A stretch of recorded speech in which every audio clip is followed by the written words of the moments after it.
Hello everyone, this is Bridget, and today we're going to be talking about how to know it's your spirit guide and trust your intuition, because the biggest challenge that I see other people having and myself around this subject is that you're talking to an invisible being and then you don't know if you're delusional or crazy or just making things up, right?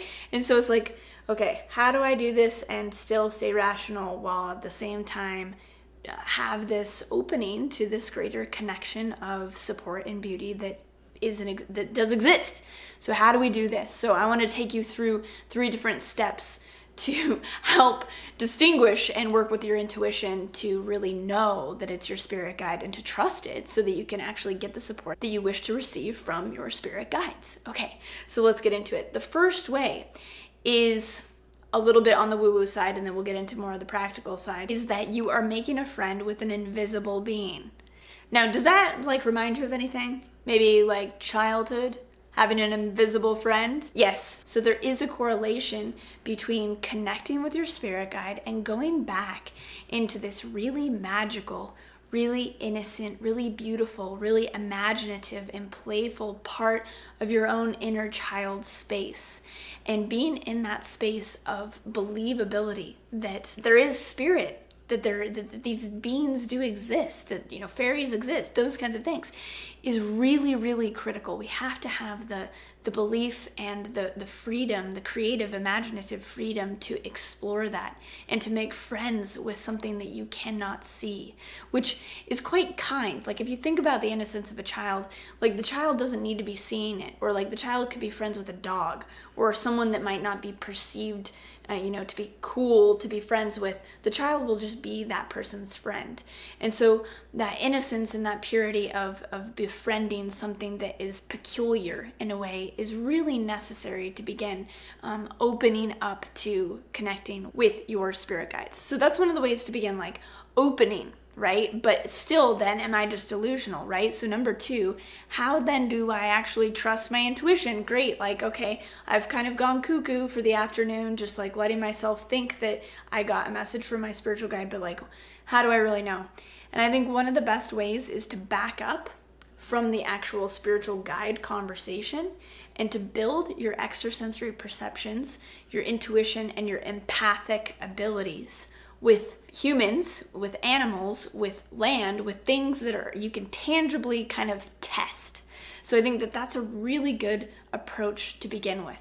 So for instance, as you're walking around and say you're by yourself in a room and then you sense someone come in, or you start sensing energy fields and you sense someone come in, and then it's that was actually a person and I sensed an energy field. So beginning to really perceive the non-physical energetic aspect of people, of animals, of places is a really good way to start. So for instance, if a place, you're the energy feels weird here, there's something off.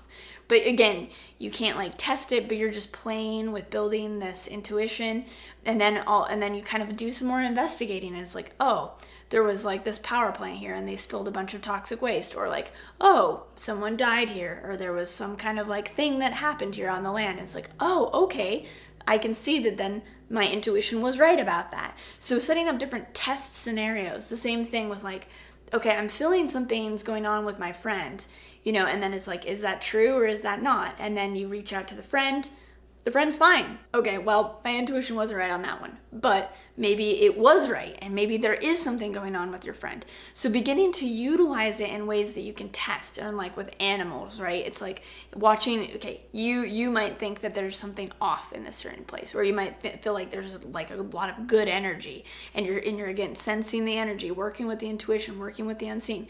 And then say you watch a dog go over to that spot and they really, really like it, or they're completely, they just start barking and they just do not feel good in that space. So then you can utilize, say, other sensitive, say, creatures to also test if your instincts are correct or not. So becoming very aware of this, because often we write it off, and this is an important piece when we get to the next tip, the part of the spirit guide connection. We're oh, I felt that something was wrong with Susie. And then I called her and she's like, yeah, I was having this off day. This thing happened to me. And then it's like, oh, interesting. No big deal. Or like synchronicity after synchronicity happens, but it's like, yeah, just another synchronicity, and just kind of like write it off. Whereas we can test ourselves that we're noticing, that we're accurate in these kinds of scenarios, so that then when we move to the spirit guides, when the actual physical, person isn't there, or the animal isn't there to tell us, we then have already developed that skill set to explore that, and we then have built that muscle to go like, yeah, I'm accurate 90% of the time. So now that there's no physical being there, I can still trust that because I've been accurate in the past. And that's one of the ways that I started building my ability to just build my intuition in general. And then when things started happening with different actual like ghosts or spiritual guides or like other lives or these different things, then I could know that it was happening because literally Google said that something had happened in that place and there was a murder, and then I knew that there was a ghost. So like that you can see these things be backed up, and that's a really good way, I think, to have the healthy skepticism but still build the strength. So the part 3 is then to apply it back to the spirit guides, right? Is to use these abilities of intuition and ESP that you've kind of developed, that you can test, and apply it then back to the spirit guides. And the key is then when you apply it back to the spirit guides is to, one, pay attention to the communication then happening, like take it seriously, like as real, like this is happening. It's an active, actual relationship with a being, but it's just the being's not physical. And so to take it seriously in that way, which is really good, and then to be in and to trust it. Like, okay, the physical thing to spirit, but to trust it and to utilize that step 1, which is that playfulness and that imagination and that opening of your heart to spirit, that it is real, this being that you're connecting to, which is critical. You have to believe it, you have to be paying attention, and you have to apply that testing that you have so that you can really trust it and not just constantly like not write it off. And so then when you're then connecting with your spirit guide and to know that it's them, start paying attention to the continual synchronicities. So one of the amazing women in my Soul Light Collective membership was reflecting on a story, because we're working on Dreaming Month, that in the middle of her dream she got this really loud guidance of like, you need to do your ancestral work, your ancestral healing. And she heard it, like it was like, okay, I hear that. And then she wakes up and she gets on Facebook, and like right then a course comes through on ancestral healing.